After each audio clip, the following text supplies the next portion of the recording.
¿Y si les dijera que en el verano de 1895, un palacio junto a la bahía casi se hunde, no por tormentas, sino por el silencio, que una sola mujer, invisible para muchos, indispensable para la casa, guardaba la memoria que sustentaba toda esa riqueza, y que, cuando intentaron expulsarla, una cláusula olvidada durante décadas resurgió para cambiar el destino de todos? Hoy serán testigos del día en que la verdad rompió con las convenciones y se enfrentó al poder cara a cara.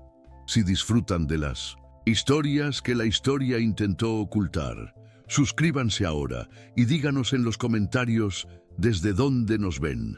El viaje comienza. Ese día, Sebastián despertó pensando que sería otra velada elegante para complacer a los clientes y firmantes de contratos. El calor ya le calaba los huesos mientras cruzaba el pasillo principal del Palacio de la Marina, percibiendo la mezcla de cera para pisos, flores caras y al fondo la sal que emanaba de la bahía. Exteriormente caminaba como siempre, erguido, impecable traje de lino blanco, la cabeza ligeramente alzada, saludando discretamente a quienes se cruzaban en su camino. Interiormente hacía cálculos, no solo de números, sino de reputaciones. Pensaba en los inversores ingleses, en el próximo pedido de barcos, en la necesidad de demostrar que la casa estaba organizada. Se lo repetía como un mantra, intentando acallar el incómodo recuerdo de las veces que había hecho la vista gorda ante pequeñas injusticias dentro del propio palacio. Mientras observaba los ventiladores de techo girar lentamente, tuvo una extraña sensación, casi como una advertencia. Todo parecía demasiado bello, demasiado armonioso, demasiado silencioso. Y sin embargo, lo dejó pasar, porque era más fácil seguir el guión que afrontar lo que ocultaba aquella calma. Mientras Sebastián deambulaba por los pasillos, Águeda llevaba horas en movimiento. Se había despertado antes del amanecer, como siempre, con la misma lista mental de tareas que repetía desde hacía años. Revisar la despensa, inspeccionar las copas de cristal, comprobar que las ventanas con vistas a la bahía estuvieran bien cerradas, asegurarse de que las flores no se hubieran marchitado con el calor de la mañana. El manojo de llaves golpeaba discretamente su cintura con cada paso, un sonido que, para ella, era casi como un reloj. Cada llave tenía una historia, una puerta que había presenciado discusiones, peleas, reconciliaciones. Ese día, sin embargo, al sonido de las llaves se le unió otro. Los tacones afilados del nuevo gerente resonando por los pasillos, siempre un segundo detrás de ella, siempre observando, siempre dispuesto a corregir en voz baja delante de todos. Águeda sintió el peso de esa presencia, como si alguien hubiera invadido la cocina donde llevaba años cocinando con los ojos cerrados y empezara a trastear con las ollas sin pedir permiso. Aún así, mantuvo un rostro sereno, el cabello pulcramente recogido, el delantal limpio, como quien se aferra a un último vestigio de dignidad cuando el suelo empieza a resbalar. A media mañana, el vestíbulo empezó a sentirse cargado por el ir y venir de los sirvientes que llevaban bandejas, jarras de agua fresca y abanicos para repartir entre los invitados que llegarían pronto. Águeda intentaba mantener el orden, pero notó algo extraño en los movimientos de los empleados más jóvenes. Desviaban la mirada a su paso, como si guardaran algo que no sabían dónde contar. El murmullo era bajo, casi temeroso, y se acompañaba de miradas furtivas a la gerente, que caminaba con una carpeta en la mano, anotando cosas que nadie podía ver. Sebastián, en lo alto del pasillo principal, observaba esa tensión en el aire sin comprender de dónde provenía. Sintió una punzada incómoda en el estómago, una sensación que solía asociar con errores que solo aparecían cuando ya era demasiado tarde para corregirlos. Aún así, decidió ignorarla. Pensó que era ansiedad prenatal, una tontería que se disiparía sola, pero en el fondo sabía que toda esa calma, esa organización impecable que tantas veces pregonaba, tenía un precio. Alguien siempre pagaba la factura entre bastidores. Y ese día sintió, sin admitirlo, que Águeda sería quien pagaría. El detonante fue poco después del mediodía, cuando el calor aprieta y el olor de la bahía se colaba por las ventanas como una brisa salada y pesada. El gerente pidió a todos los sirvientes que se reunieran en el vestíbulo, algo inusual para esa hora. El silencio que se instaló era como el de una iglesia, pero sin reverencia. Era un silencio de miedo, de mala anticipación. Águeda llegó la última, con las manos aún impregnadas del olor a cera del salón que acababa de inspeccionar. Notó la rigidez en los hombros de sus compañeros, la incomodidad en sus rostros, la mirada del mayordomo fija en el suelo como si ya supiera lo que iba a suceder. El gerente anunció entonces, con una calma artificial que parecía ensayada, que Águeda quedaba despedida por falta de decoro, por cuestionar un cambio de proveedores. Las palabras cayeron como un balde de agua helada en pleno calor del verano. Águeda se quedó inmóvil. No lloró, no se defendió, no armó un escándalo. Ella solo sintió que su cuerpo se volvía demasiado ligero, como si le hubieran arrancado algo del pecho. Sebastián, que bajaba las escaleras en ese momento, solo vio el final de la escena. La puerta cerrándose tras ella, los sirvientes dispersándose demasiado rápido, los invitados curiosos asomándose desde la habitación. En contigua, y él, por primera vez en mucho tiempo, sintió vergüenza de sí mismo, una vergüenza profunda de la que no proviene de un error directo, sino de la cobardía de quien permitió que el error ocurriera justo delante de sus narices. Águeda salió por el atrio en un estado que solo comprende quien ha sido desarraigado de su hogar. No tuvo tiempo de recoger sus pocas pertenencias, ni siquiera de entrar en la despensa, que siempre le había brindado seguridad. Caminó con el mismo paso firme de Incento, siempre, pero por dentro sentía como si caminara por un pasillo que se estrechaba. El sonido de las llaves contra su cintura, que siempre le había reconfortado, se convirtió de repente en una acusación. Ahora ya no son tuyas. Al pasar cerca de la puerta que daba a la bahía, sintió la brisa cálida mezclada con el olor a alquitrán y pescado, y recordó a su padre regresar de un viaje con las manos cortadas y una sonrisa cansada. Pensó en cómo él le había dicho, años atrás, que ninguna casa es eterna, pero que nadie puede arrebatar la dignidad a quien se aferra a ella.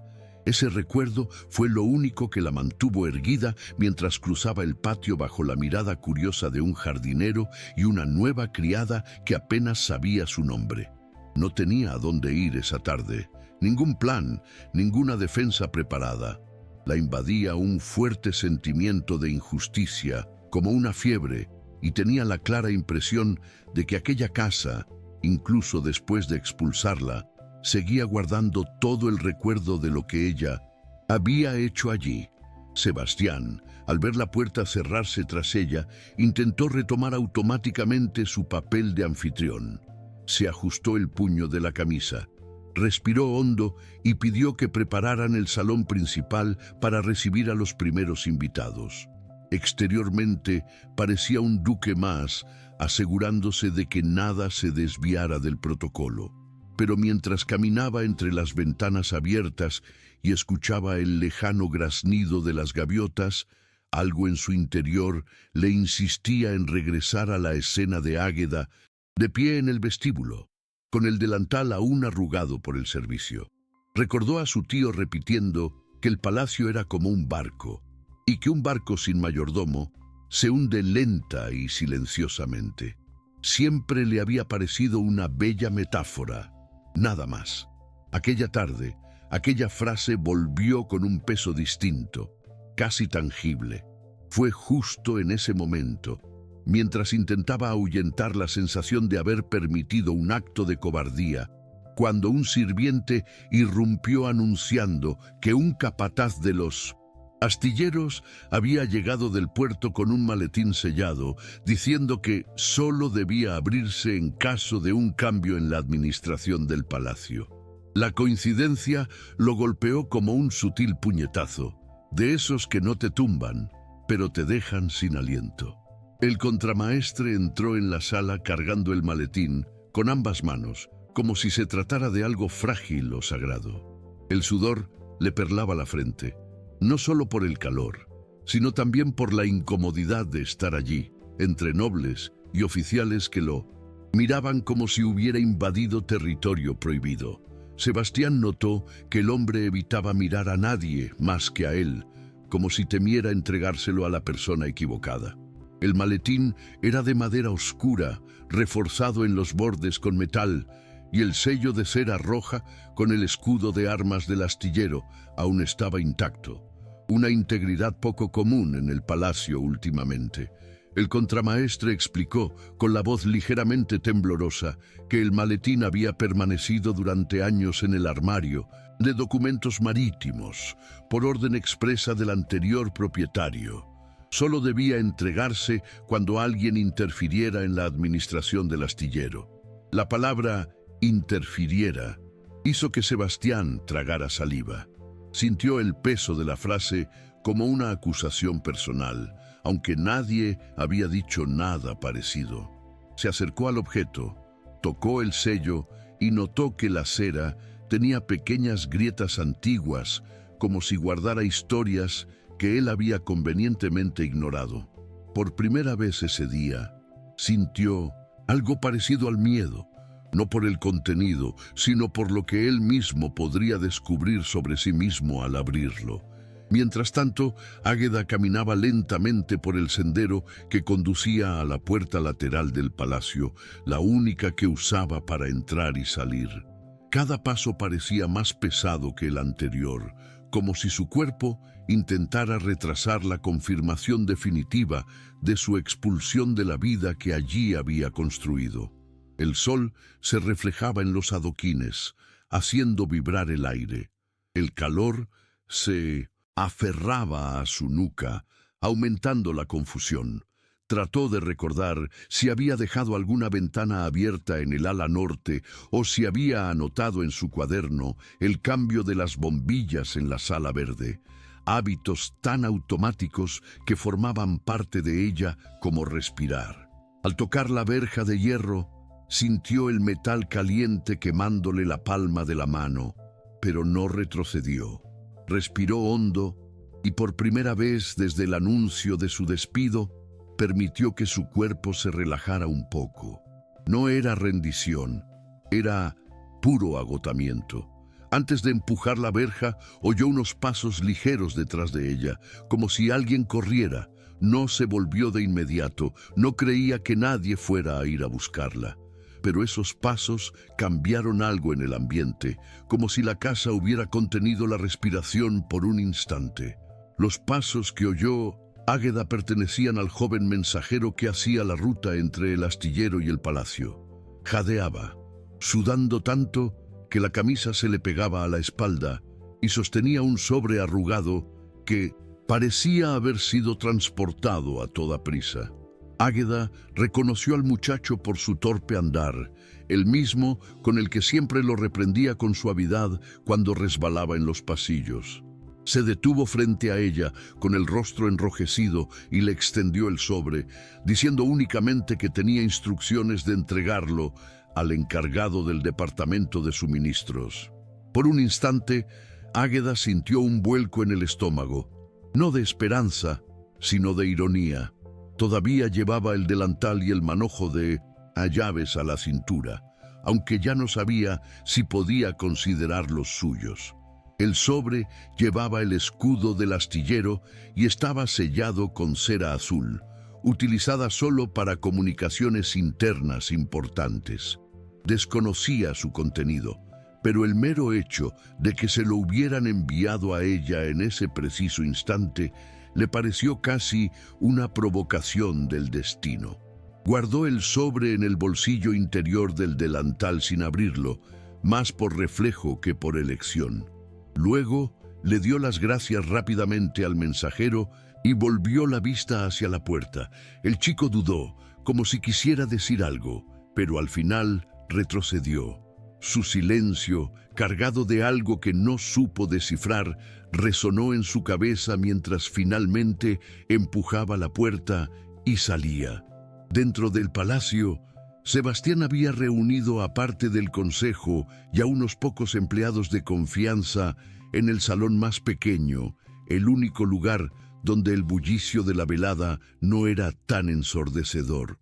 Colocó el maletín sobre la mesa de madera oscura y por un instante se limitó a mirarlo fijamente, como si esperara que el objeto decidiera por sí mismo si abrirlo o no. El aire dentro era denso, casi estático, y el silencio solo se rompía por el suave crujido de los ventiladores que giraban lentamente. Los asistentes intercambiaban miradas impacientes, algunas recelosas, otras demasiado intrigadas como para disimularlo. La administradora, por su parte, permanecía al fondo con su portapapeles pegado al cuerpo, el rostro tan rígido como la piedra. Sebastián comprendió que cualquier movimiento que hiciera allí tendría consecuencias, para el palacio, para el astillero y quizá para él mismo. Pero también sabía que ya era demasiado tarde para dar marcha atrás. Cuando sus manos tocaron la tapa del maletín, sintió un leve escalofrío recorrerle el brazo, no de miedo, sino de una incómoda lucidez. Todo esto sucedía porque él lo había permitido. Y ahora, por primera vez en mucho tiempo, era él quien tenía que decidir si seguiría cerrando los ojos o si finalmente tomaría el timón que siempre había afirmado ostentar. Cuando Sebastián rompió el precinto del maletín, el sonido seco resonó en la sala como el crepitar de mástiles con viento fuerte.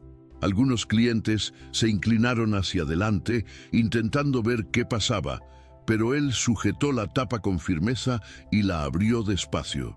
Dentro había un conjunto de documentos cuidadosamente organizados, atados con una cinta vieja y algo descolorida.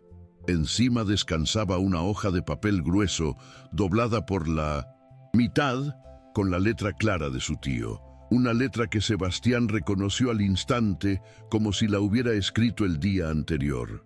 Sintió un vuelco en el corazón al ver el título en la parte superior de la página. Cláusula sellada de intención doméstica y patrimonial. La sala entera pareció encogerse, como si las paredes se hubieran acercado. Empezó a leer en voz alta, aunque no lo había planeado. Las primeras líneas bastaron para cambiar el ambiente. La cláusula establecía, directa y sin ambigüedades, que el usufructo del palacio y parte de los dividendos del astillero solo serían válidos mientras existiera una administración idónea, estable y certificada, documentada en el libro de registro doméstico, un libro que Águeda había estado firmando mensualmente durante años. Sebastián sintió el impacto de esas palabras como si alguien hubiera tirado de una cuerda interior que desconocía que estaba atada. El silencio entre los presentes era tan denso que parecía un tercer elemento en la sala, algo palpable. Era imposible ignorar el mensaje. Sin Águeda no había legitimidad para nada de lo que sostenía ese palacio. Afuera, Águeda caminaba lentamente por la estrecha calle que separaba el palacio de la hilera de almacenes que daban a la bahía. El ruido de los estibadores descargando barriles, algo que siempre había formado parte del ambiente, ahora parecía más lejano, casi amortiguado. Sentía el cuerpo arder, no solo por el sol intenso, sino por la mezcla de ira, tristeza y una sensación difícil de definir, algo entre abandono y una dignidad obstinada. Pasó junto a la pequeña sombra que proyectaba un toldo azul y se detuvo allí unos segundos, intentando ordenar sus pensamientos. Fue entonces cuando notó el sobre en su bolsillo. La sensación de que le había llegado por algún motivo concreto empezó a inquietarla. Con cuidado, abrió el sello y dentro solo había una breve nota escrita por el capataz más anciano del astillero, el mismo al que había visto crecer desde niña. Su letra temblaba en los bordes como si hubiera escrito con prisa. Si alguien ha perturbado tu lugar, algo anda mal aquí. El palacio no funciona sin alguien que conozca su funcionamiento. Águeda leyó la frase 2 veces, respiró hondo y por primera vez desde su expulsión sintió que tal vez no estaba tan sola como parecía. Sebastián continuó leyendo el documento y cada línea parecía empujarlo más profundamente hacia una confrontación que había estado evitando durante años. La cláusula detallaba responsabilidades, límites y sobre todo la función moral de la administración, mantener la casa respirando con transparencia sin juegos de intereses. Su tío lo había dejado todo registrado de una manera sencilla, casi cruda, como si escribiera para que no hubiera posibilidad de interpretación. Cuando Sebastián terminó de leer, nadie dijo nada. La administradora apretó el portapapeles con tanta fuerza que se le pusieron blancos los nudillos. Uno de los patronos carraspeó, intentando protestar, pero fracasó al darse cuenta de que no había ningún argumento convincente ante la claridad de la cláusula. Sin embargo, lo que más afectó a Sebastián no fue la incomodidad de los demás, sino la imagen que le cruzó la mente sin ser invitada. El rostro de Águeda, firme incluso mientras la expulsaban, aferrándose a su propio silencio como si fuera la última forma de no doblegarse. Sintió una oleada de vergüenza recorrerle el cuerpo, no por haber leído el documento, sino por haber permitido que la situación llegara a ese punto. Era como si su tío estuviera allí, observando, esperando a ver si tendría el valor de honrar aquello que decía defender. Mientras tanto, sentada en un banco cerca del muelle, Águeda intentaba recuperar el aliento. El movimiento de los marineros y trabajadores a su alrededor creaba una especie de ritmo constante, casi reconfortante. Observaba cómo se hacían rodar los barriles, los gritos de instrucciones, el sonido de las cuerdas al ser tensadas. Todo eso había formado parte de su vida desde niña. Al contemplar aquella escena, sintió que veía algo que siempre había sabido, pero que solo ahora podía ver con claridad. El palacio y el astillero eran como las dos caras de una misma moneda, interconectadas por personas que hacían que todo funcionara sin pedir reconocimiento. La nota que había recibido removió algo profundo en su memoria. Recordó al capataz enseñándole a leer itinerarios cuando aún era adolescente, la forma en que decía que cada nota tenía valor, porque la casa no miente, la gente miente. Aquella frase resonó con fuerza, dejando claro que su expulsión no se debía simplemente a un cambio de proveedores, sino a alguien que intentaba borrar la historia de quienes realmente habían sostenido la estructura. Comprendió que si se marchaba en ese momento, dejaría atrás una parte importante de su verdad, y eso, en ese instante, dolió más que la humillación. Sebastián sabía que no podía simplemente dar por terminada la lectura y continuar con la velada como si nada hubiera pasado. La tensión se palpaba en el ambiente y sentía las miradas de los asistentes clavadas en su espalda. Algunos esperaban que restara importancia a todo, que guardara el documento en su estuche y dijera que era una cláusula obsoleta e inválida. Otros esperaban que tomara una decisión rápida y firme, reafirmando la autoridad del consejo.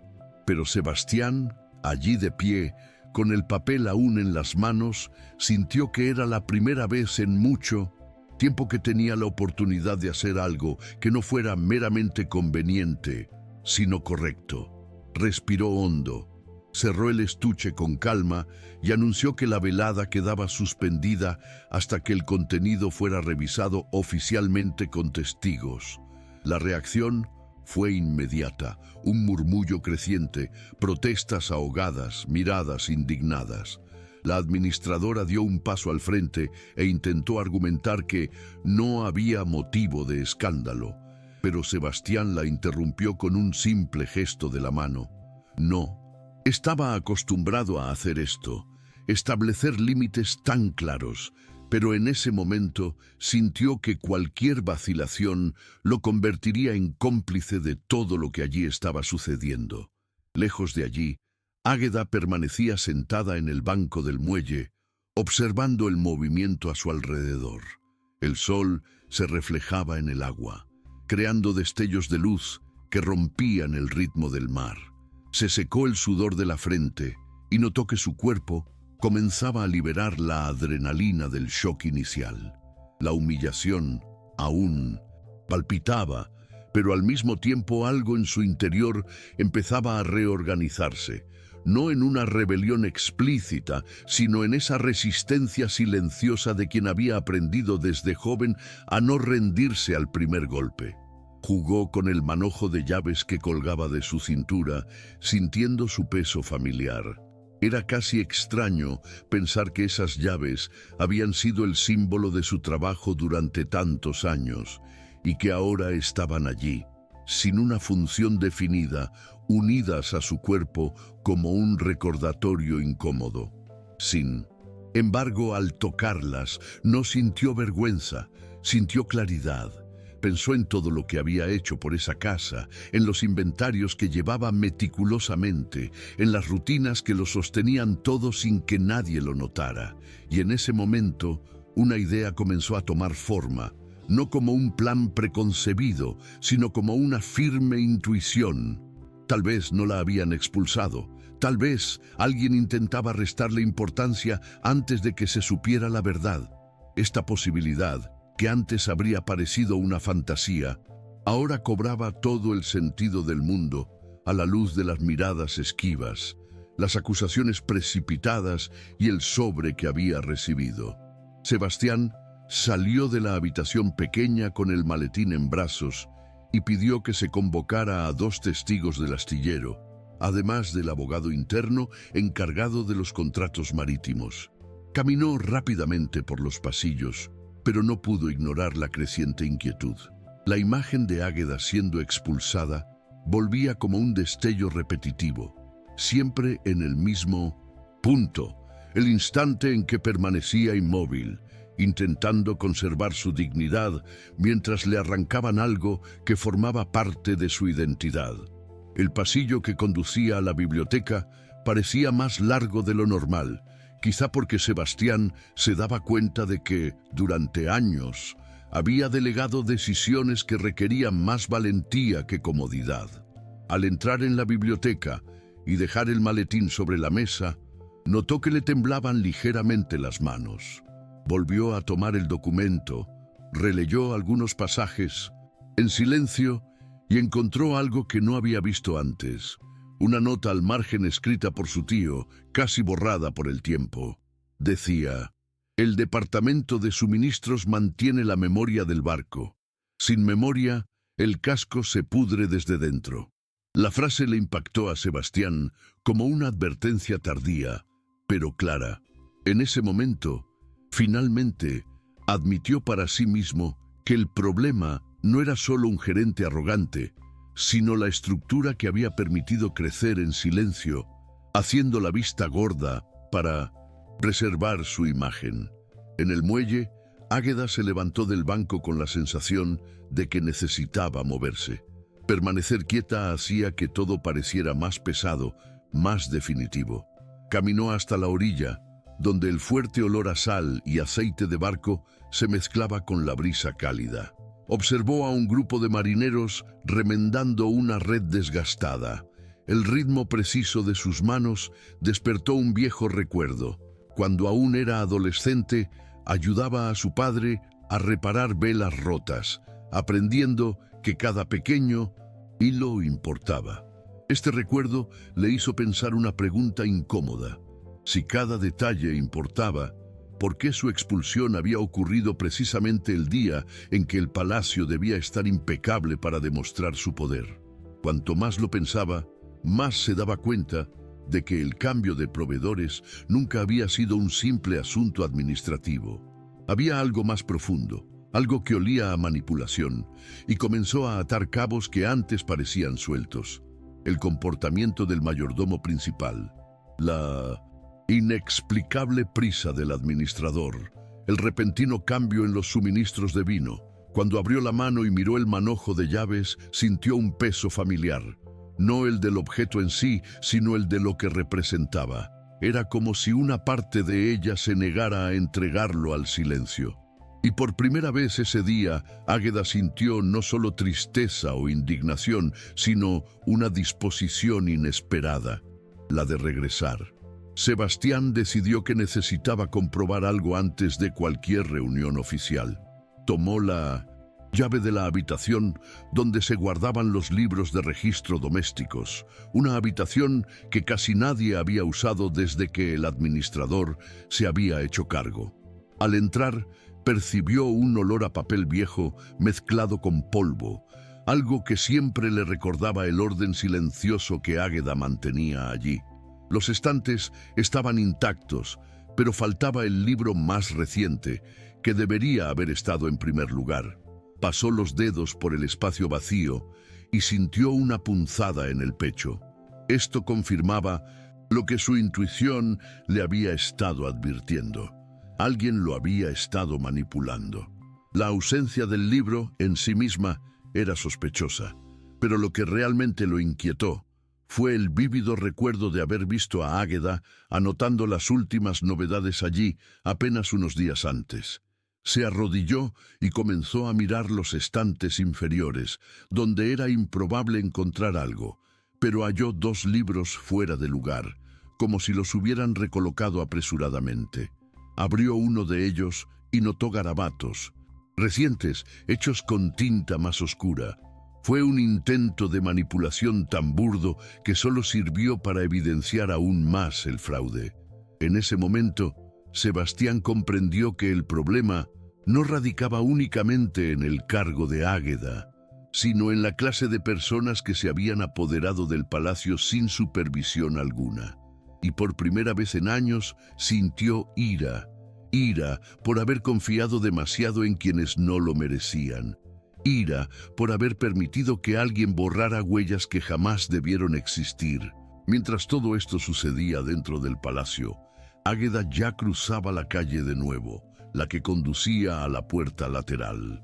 No caminaba deprisa, no por inseguridad, sino porque quería asimilar lo que hacía. Cada paso parecía extraer de su interior un valor que había permanecido latente durante años, oculto bajo las responsabilidades cotidianas. Al acercarse, sintió el corazón palpitar con fuerza, no por miedo, sino por la determinación que le había infundido la nota del capataz y la certeza de que su expulsión había sido demasiado conveniente para ser accidental. Al llegar a la puerta, mantuvo la mano sobre la barra de hierro unos segundos, sintiendo el calor que el sol de la tarde había acumulado allí. Respiró hondo. La fría ira que se había gestado en los muelles se mezclaba ahora con un sentido del deber, no hacia el palacio, sino hacia la verdad. Sabía que si daba la espalda ahora, quien quiera que lo hubiera manipulado, todo ganaría fácilmente. Y Águeda, siempre discreta, nunca tuvo el perfil de una mártir, pero tampoco iba a soportar en silencio la injusticia cuando había algo más importante en juego. Empujó la verja y entró. El crujido del metal resonó en el pasillo como si la casa hubiera presentido su regreso. Mientras caminaba por el pasillo lateral, Águeda notó el extraño silencio que reinaba en el ambiente. Los sirvientes, a quienes conocía desde hacía años, evitaban mirarla directamente, pero no había hostilidad, sino aprensión. Parecía que todos sabían que algo ocurría, pero nadie se atrevía a intervenir. Caminó con paso firme hacia el salón principal, el mismo lugar donde la habían humillado horas antes. Allí encontró a algunos invitados dispersos, comentando en voz baja el imprevisto que había paralizado la velada. Al verla, algunos arquearon las cejas, otros fingieron no darse cuenta. Águeda apretó con más fuerza el manojo de llaves, no como símbolo de autoridad, sino para evitar que le temblaran las manos. Sabía que no había regresado para armar un escándalo ni para reclamar su puesto. Había regresado porque necesitaba comprender quién se había entrometido en lo que consideraba parte esencial de sí misma, el funcionamiento de la casa. Al acercarse a la puerta del salón más pequeño, oyó voces elevadas. Clientes discutiendo, un abogado intentando mantener la compostura y la firme respuesta de Sebastián, sin alzar la voz. Por primera vez ese día, Águeda sintió que no se dirigía hacia otra injusticia, se dirigía hacia la verdad, por dura que fuera. Dentro del vestíbulo, Sebastián acababa de confrontar a la administradora con lo que había encontrado en el libro falsificado. La mujer mantenía el rostro inexpresivo, pero el agarre nervioso de su portapapeles delataba el pánico que intentaba ocultar. El abogado interno intentó sugerir que podría haber sido un error de catalogación, pero Sebastián lo silenció con la mirada. Sintió una creciente claridad, como si algo en su interior por fin hubiera despertado. Estaba a punto de exigir explicaciones formales cuando oyó el crujido de la puerta a sus espaldas. Todo el vestíbulo giró la cabeza al unísono. Águeda entró sin bajar la mirada, caminando con calma hacia el centro de la sala. El impacto de su presencia fue inmediato, no por el dramatismo, sino por cómo parecía conocer ese lugar mejor que nadie. Sebastián sintió una opresión en el pecho, una mezcla de alivio y vergüenza acumulada. Era como si la casa hubiera recuperado el equilibrio en el momento en que ella cruzó el umbral. No dijo nada. Nadie dijo nada. Águeda tampoco habló. Se quedó allí de pie, con el sol de la tarde iluminando el polvo suspendido en el aire, como si su presencia fuera la única prueba necesaria para que la mentira comenzara a desmoronarse. Sebastián respiró hondo antes de hablar, pero al abrir la boca se dio cuenta de que su voz era más firme de lo que había imaginado. Explicó a todos que el libro de registro de la casa había sido manipulado y que la ausencia de la última página comprometía no solo la rutina del palacio, sino también la integridad de años de archivos. El administrador intentó interrumpirlo, alegando que los errores ocurren, pero Sebastián no lo permitió. Al contrario, se acercó a la mesa, colocó allí el maletín sellado y repitió, esta vez con una solemnidad que nadie le había oído antes, que la cláusula que había dejado su tío era explícita. Sin una administración adecuada y continua, el palacio perdía su legitimidad legal y patrimonial. En cuanto terminó de hablar, miró directamente a Águeda, como si su presencia fuera el único punto fijo en aquella tormenta. Ella sostuvo su mirada, pero no como una súplica de ayuda, sino como alguien que reconoce que por fin alguien ve lo que siempre ha estado ahí. La sala estaba cargada de una tensión casi física, como si todos estuvieran esperando a ver qué bando elegiría Sebastián, el de la conveniencia o el de la verdad. Águeda dio un paso al frente, no para hablar, sino para colocar el manojo de llaves sobre la mesa junto al maletín. El sonido de las llaves al golpear la madera resonó como un testimonio silencioso. No miró al administrador, no buscó la aprobación de los clientes. Simplemente fijó la vista en el documento abierto, como si reconociera en él una parte de sí misma. Fue entonces cuando el abogado interno, quizá demasiado nervioso por las posibles repercusiones, afirmó que los libros de contabilidad doméstica no tienen valor legal y que todo aquello podía clasificarse como una tradición sentimental sin validez real. Antes de que Sebastián pudiera responder, Águeda alzó lentamente la mirada y dijo, con la misma calma con la que organizaba inventarios, que el libro de contabilidad doméstica seguía la misma lógica que los cuadernos del astillero, fechas, horas, entregas, firmas, y que cualquier auditoría seria podría demostrarlo. La sencillez y claridad de su afirmación desmontaron el argumento del abogado. Sebastián no vio en sus ojos ira, sino una seguridad forjada a lo largo de los años, la seguridad de quien conoce el lugar al dedillo y no necesita alzar la voz para que le crean. Y, en ese instante, algo cambió en el semblante de todos. Por primera vez ese día, quedó claro que Águeda no era solo una empleada, sino la viva memoria de aquel lugar. La administradora, al darse cuenta de que la situación se le escapaba de las manos, intentó recuperar el control. Dio un paso al frente, levantó su portapapeles y declaró, con voz más alta de lo necesario, que poseía inventarios corregidos, que demostraban que la administración anterior, es decir, Águeda, había cometido graves errores. Entregó los papeles al cliente más influyente, como si jugara su última carta. El hombre hojeó rápidamente las páginas, frunciendo el ceño, y por un momento pareció convencido. Pero entonces Sebastián le arrebató el documento, se acercó a la ventana para examinarlo a la luz del atardecer y vio lo que temía. Fechas que no coincidían con los envíos del astillero, tachaduras visibles a simple vista y un burdo intento de copiar la letra de Águeda. Levantó una de las hojas y preguntó con claridad, ¿por qué no constan en el libro de registro del astillero las entregas marcadas aquí? La pregunta cayó como un balde de agua fría. La administradora palideció. El abogado intentó intervenir, pero fracasó de nuevo. Sebastián comprendió que, al sostener aquella hoja de papel, no solo defendía a un empleado, sino también los principios morales de la casa que había heredado.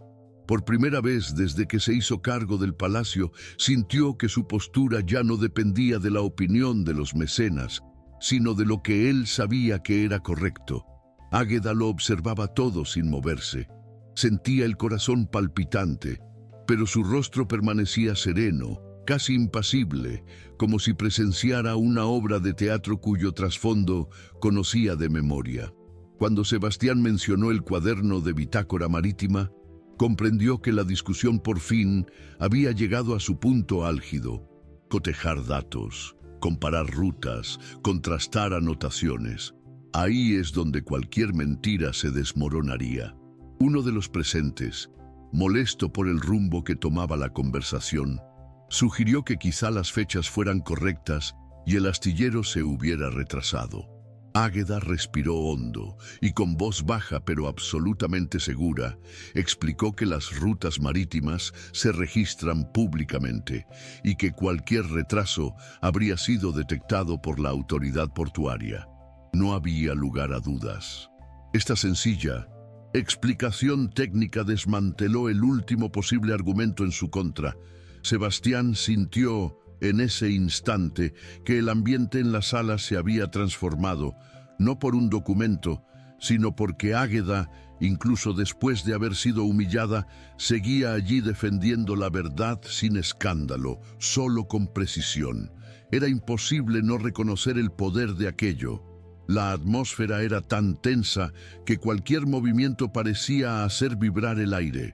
Fue entonces cuando uno de los oficiales de la Marina, invitado especial a la reunión, pidió la palabra.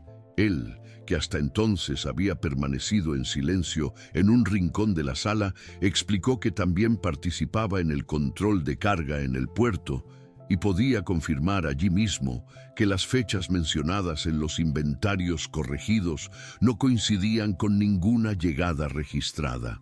La administradora cerró los ojos un instante, como intentando reorganizar argumentos donde ya no los había.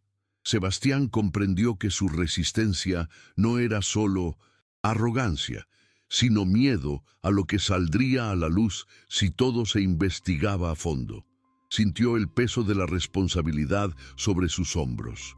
No se trataba solo de corregir un error administrativo, sino de detener un ciclo de manipulación que él mismo había permitido florecer por no supervisar lo suficiente, por confiar demasiado en personas que se aprovechaban de su ausencia para distorsionar rutinas enteras. Se acercó a la mesa, tocó el manojo de llaves que Águeda había dejado allí y durante unos segundos guardó silencio, asimilando el peso simbólico de aquel gesto. Cuando alzó la vista, sus miradas se encontraron de nuevo con las de ella, firmes, pero sin ninguna intención de exigir nada.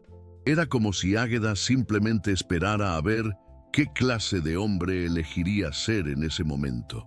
Águeda, por su parte, sentía que estaba viviendo el día más extraño de su vida. Por la mañana la habían tachado de estorbadora.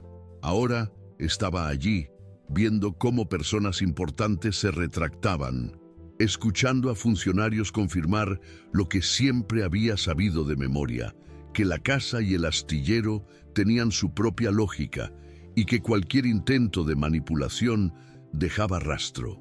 Aún así, no se sentía victoriosa. Experimentaba una mezcla de agotamiento y lucidez. Sabía que las cosas aún podían dar un giro inesperado. Al fin y al cabo, el poder cambiaba de bando demasiado rápido cuando la conveniencia entraba en juego.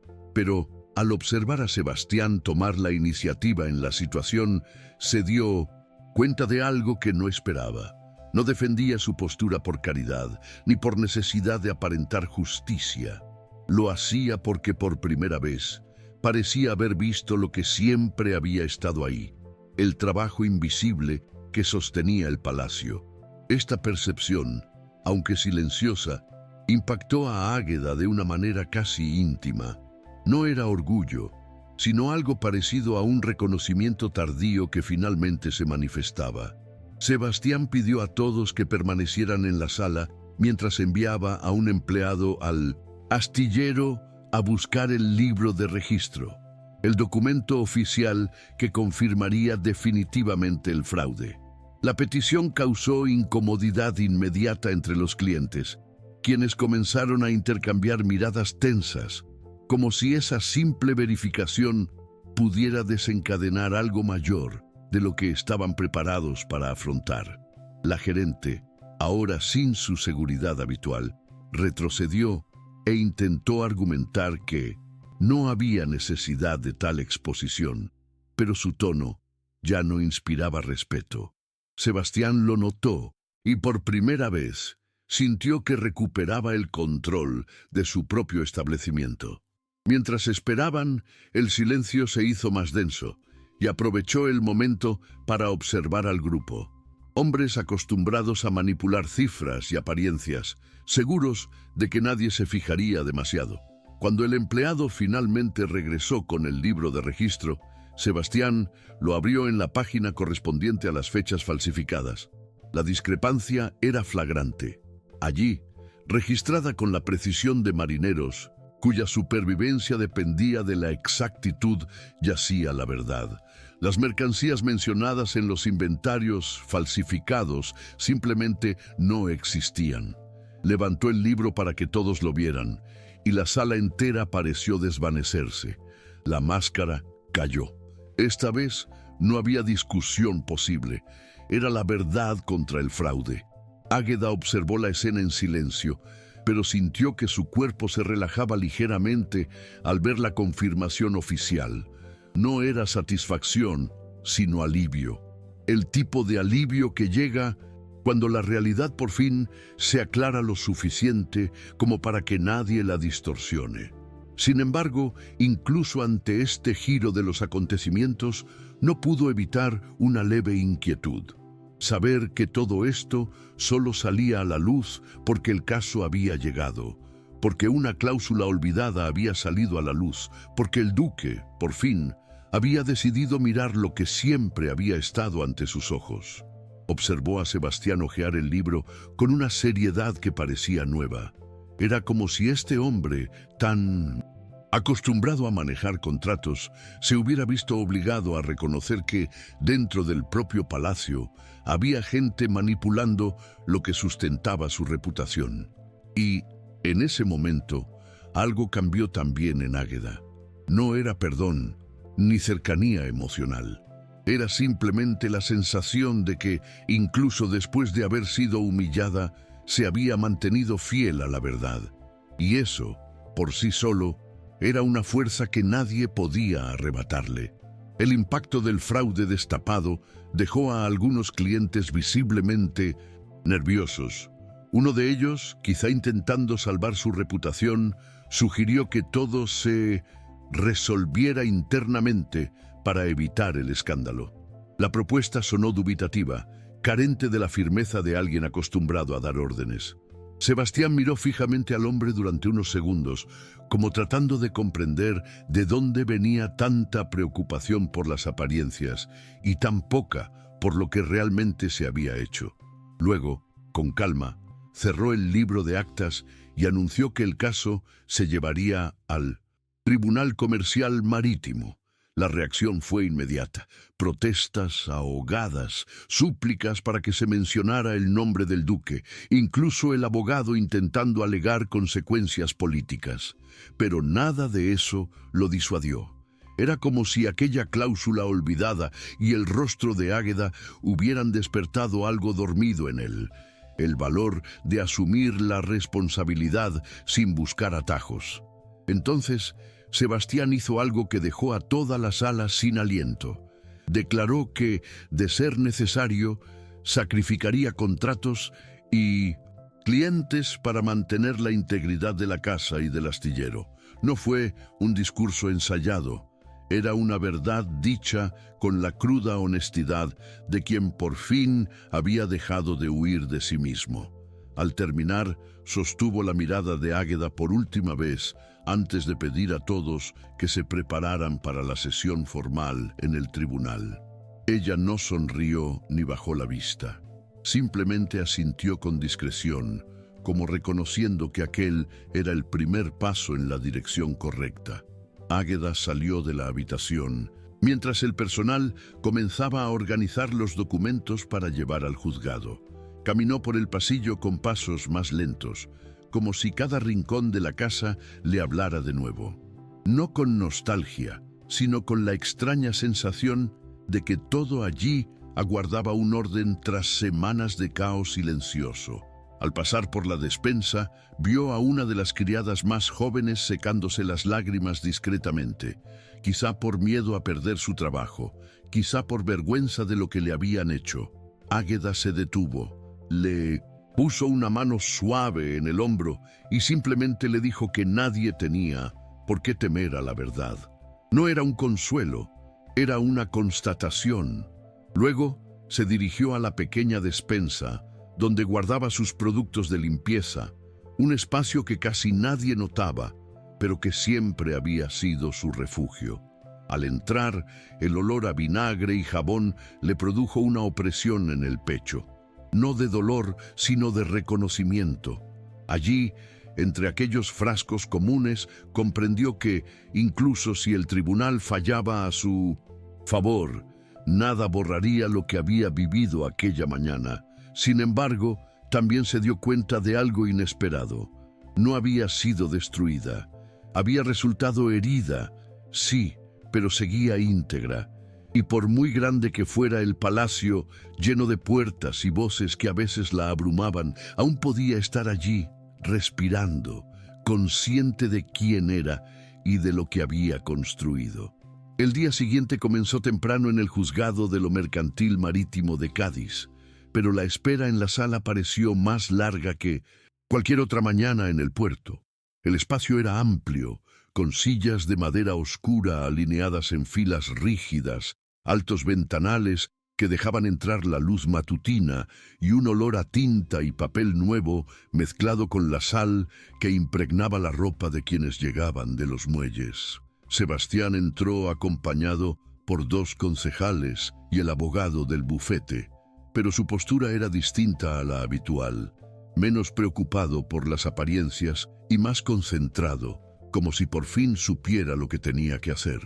Mientras esperaba al juez, mantuvo el expediente sellado sobre su regazo, sujetándolo con ambas manos, como si se tratara de un objeto de gran valor sentimental y no solo jurídico. Cuando Águeda entró, se produjo un sutil murmullo entre los presentes, no de falta de respeto, sino de sorpresa. Muchos conocían el incidente del día anterior, pero pocos imaginaban que aparecería sin titubear, sin bajar la cabeza. Caminó hacia el lado izquierdo del salón y se sentó en silencio, observando cada detalle: los papeles apilados, el mazo de madera en el centro, la bandera de la capitanía al fondo. No parecía intimidada, parecía presente, y eso, por sí solo, dejaba claro a todos los presentes que no era una pieza desechable en la historia que estaban a punto de juzgar. La sesión comenzó con la presentación formal de documentos por parte de los abogados, quienes intentaron dar un tono técnico a las alegaciones de irregularidades en la antigua intendencia. Pero bastaron unos minutos para que el juez se percatara de que en los discursos predominaba la emoción sobre la sustancia. Sebastián, al ser llamado a la acción, no hizo ningún intento por suavizar nada. Explicó con claridad cómo había desaparecido el libro de registro doméstico, cómo había encontrado indicios de alteraciones y cómo el expediente sellado, legado por su tío, había surgido justo en el momento en que la casa comenzaba a perder su integridad. Habló sin prisas, pero también sin rodeos. Relató que no se había percatado o había preferido ignorar la creciente tensión en el palacio hasta que fue demasiado tarde. Y entonces hizo algo inesperado. Admitió públicamente su responsabilidad por haber permitido que la estructura se volviera vulnerable a la manipulación. Tras esta confesión, la sala quedó en silencio, no un silencio tenso, sino un silencio impactante de reconocimiento. El juez lo miró con expresión seria y por un instante pareció evaluar no solo el caso, sino también el carácter del hombre que tenía delante. Cuando le tocó el turno a Águeda, se puso de pie lentamente, como si entrara no en un juzgado, sino en su propia casa. Y, sin alzar la voz, comenzó a explicar el minucioso funcionamiento de las rutinas, las entregas, las firmas, todo aquello que sostenía el palacio, mientras otros simplemente cosechaban prestigio. Águeda no trajo notas, ni mapas, ni documentos adicionales. Solo trajo su memoria, la que nadie había logrado manipular, borrar ni falsificar. Le explicó al juez cómo funcionaba la inspección de barriles, el procedimiento de firmas, las horas de llegada de los proveedores a la puerta del astillero y la sencilla lógica que lo regía todo. Si una entrega cambiaba, las demás también. El juez pidió ejemplos concretos y ella se los dio. Indicó fechas, describió rutas, recordó quién descargó qué lote y qué día. Era una precisión que cualquier marinero reconocería de inmediato. La precisión de alguien que vive rodeado de personas que dependen de la veracidad de los registros para sobrevivir en el mar. Mientras hablaba, la administradora se desplomó en su silla, como si cada palabra desmoronara una capa más de la mentira que había construido. Cuando Águeda terminó, no hubo teatralidad ni drama, solo la verdad. Una verdad simple y sólida que no necesitaba llamar la atención para ser irrefutable. La jueza pidió entonces el libro de actas, revisó las páginas que le indicó y tras unos minutos le hizo una seña al secretario judicial. Ese pequeño gesto que, en los juzgados, anuncia que la decisión está prácticamente tomada. El silencio que siguió fue denso y a la vez cargado de una sensación de alivio. No se trataba solo del caso, sino de que, por fin, se esclareciera lo que había permanecido en la oscuridad. Cuando el juez anunció la decisión, nadie respiró durante unos segundos. Declaró la cláusula sellada plenamente válida, reconocida y legalmente vinculante para el funcionamiento de la empresa y el pago de los dividendos del astillero. Ordenó la inmediata restitución de Águeda al puesto de superintendente, la destitución formal del administrador y la apertura de una auditoría completa de todos los proveedores implicados en los inventarios falsificados. Su voz no denotaba emoción, solo autoridad, pero el impacto fue profundo.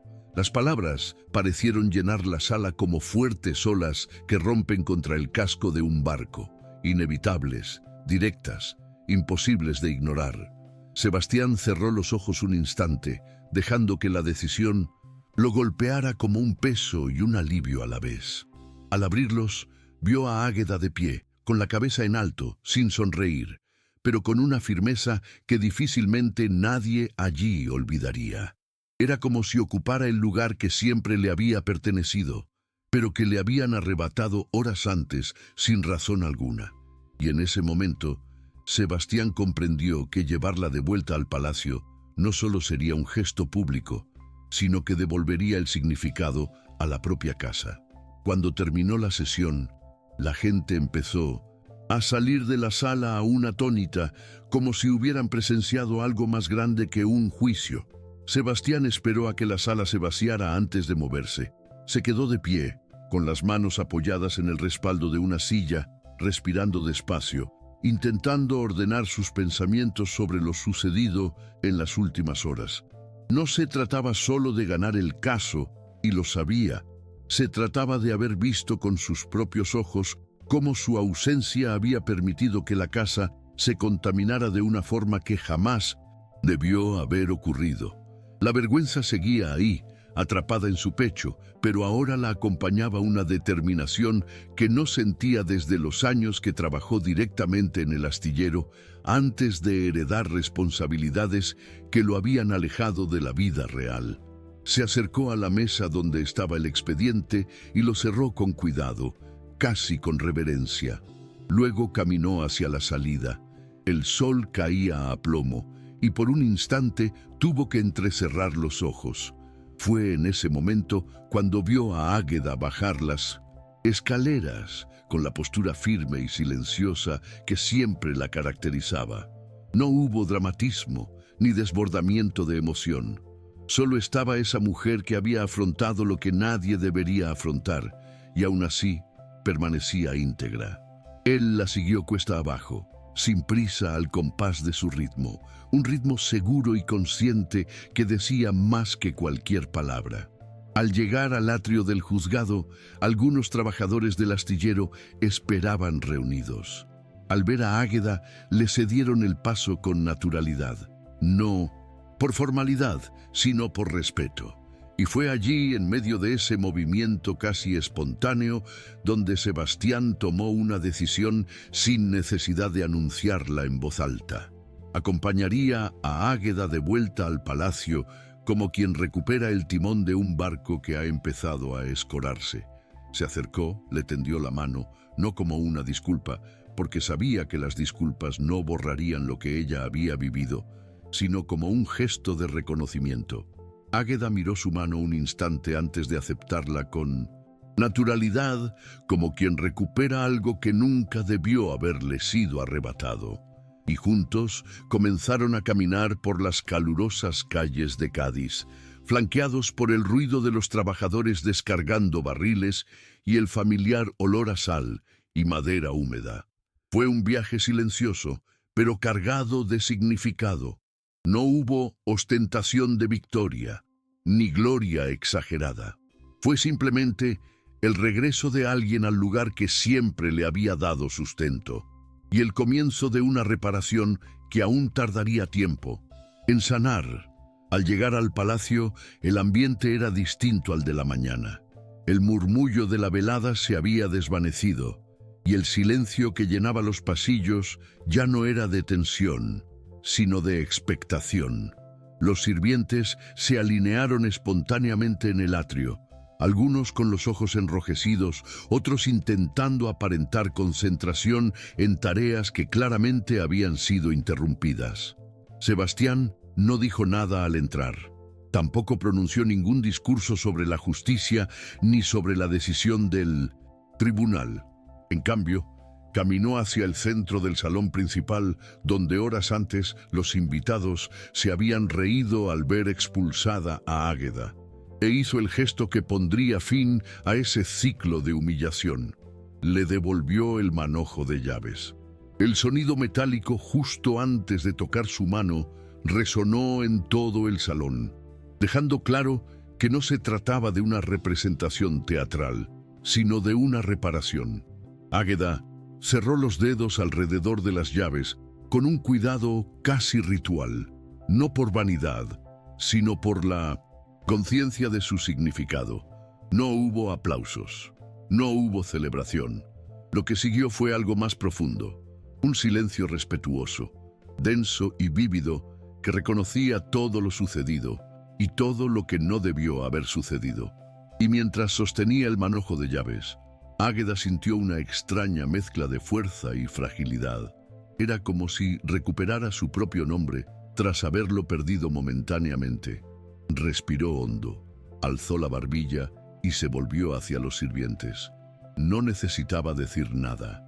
El simple hecho de estar allí bastaba. Sebastián, por su parte, sintió un gran alivio al ver a Águeda retomar su puesto, pero sabía que aquello era solo el comienzo de la reconstrucción.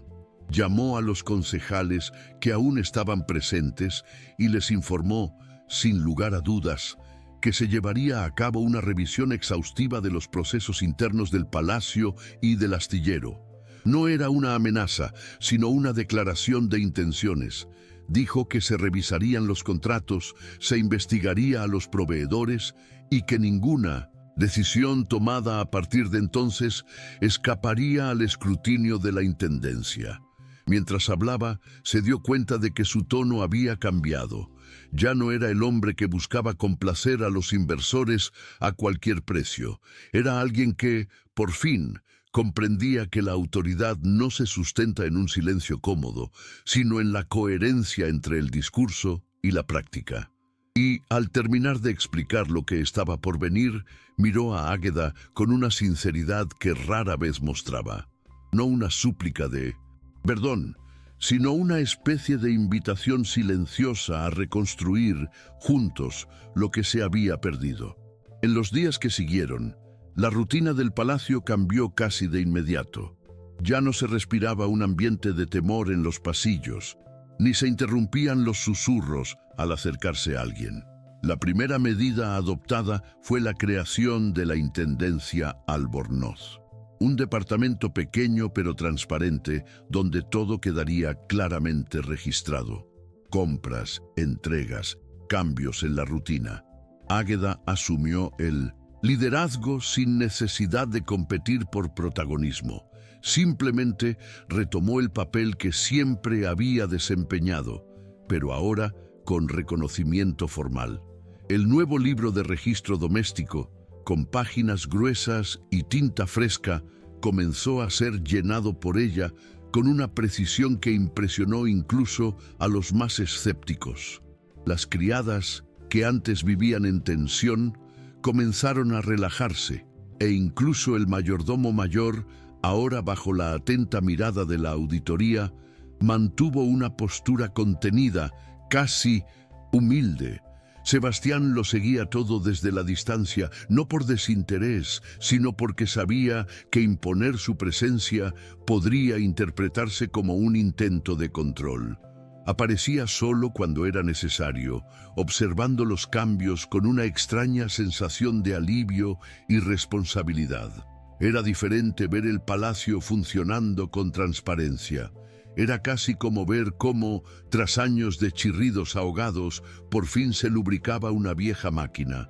Y, sin mediar palabra, todos sabían que aquello solo ocurría porque él había tomado una decisión que por conveniencia podrían haber pospuesto, pero que él afrontó de frente. Águeda, por su parte, no idealizó nada de lo que había vivido. Continuó trabajando con la misma disciplina de antes, pero ahora con algo que ya no tenía, la libertad de organizarlo todo sin el peso de la humillación.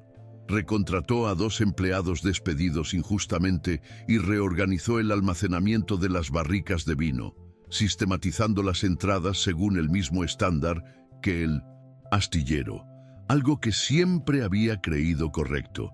También creó un archivo vivo, donde cada sector registraba sus propias rutas, facilitando la vida a los recién llegados y permitiendo que cualquiera comprendiera el funcionamiento de la casa sin depender de rumores ni improvisaciones. Aún así, Por la noche, al regresar a su pequeña habitación en la parte trasera del palacio, el recuerdo de la expulsión aún aparecía en destellos. El silencio, la mirada ajena, el golpe de la puerta al cerrarse. No fue un trauma lo que la abatió, sino una marca que permanecería con ella. Sabía que se había hecho justicia, pero comprendía que la justicia no borra lo vivido, solo lo pone todo en su lugar. Y en cierto modo, aceptar eso fue tan importante como ganar el juicio.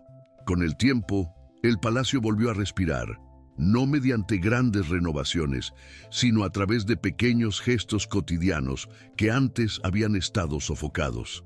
Águeda comenzó a organizar cursos de capacitación para los empleados más jóvenes, enseñándoles todo lo que ella misma había aprendido desde la adolescencia: lectura de itinerarios, control de inventario, verificación de proveedores, lógica de planificación de rutas.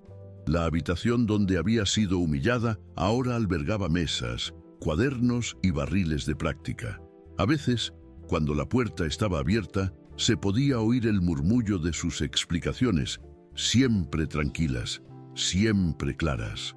Sebastián observaba este movimiento desde lejos, a menudo de pie en la entrada, apoyado en el marco de la puerta como quien contempla el renacimiento de una parte de la casa que nunca había comprendido del todo. No intentó hablar con Águeda sobre aquel día. No era necesario. Ambos sabían que nada de lo sucedido podía deshacerse y que a veces la vida no devuelve las cosas de la misma manera, solo reorganiza lo que queda. Lo que importaba ahora era que el palacio funcionara con honestidad, y eso era más que suficiente.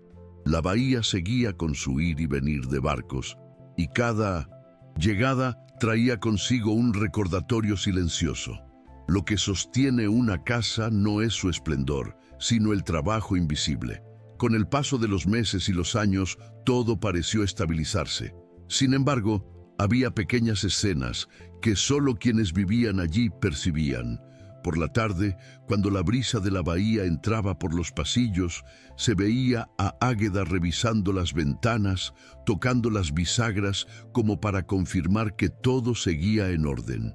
Y Sebastián, en las pocas ocasiones en que se la encontraba, en esos momentos apenas inclinaba la cabeza, en un gesto que no era una disculpa, sino un reconocimiento. Una de esas tardes, en la terraza con vistas al puerto, ambos permanecieron unos minutos observando cómo los barcos zarpaban, cada uno en silencio, cada uno absorto en sus propios pensamientos. No había romance, ni promesa, ni conversación prolongada. Solo dos supervivientes del mismo día difícil, unidos por algo que no tenía nombre: el recuerdo de que una casa casi se hunde porque alguien intentó silenciar a quienes la mantenían en pie, y ese recuerdo, lo sabían, no desaparecería. Ella permanecería allí, silenciosa y firme, recordándoles a ambos que la dignidad es una especie de llave que nadie debería robar, porque un día siempre regresa a manos de quienes supieron usarla. Al final, el Palacio de la Marina no se salvó por títulos, influencias ni discursos, sino por la memoria silenciosa de quienes jamás renunciaron a su verdad.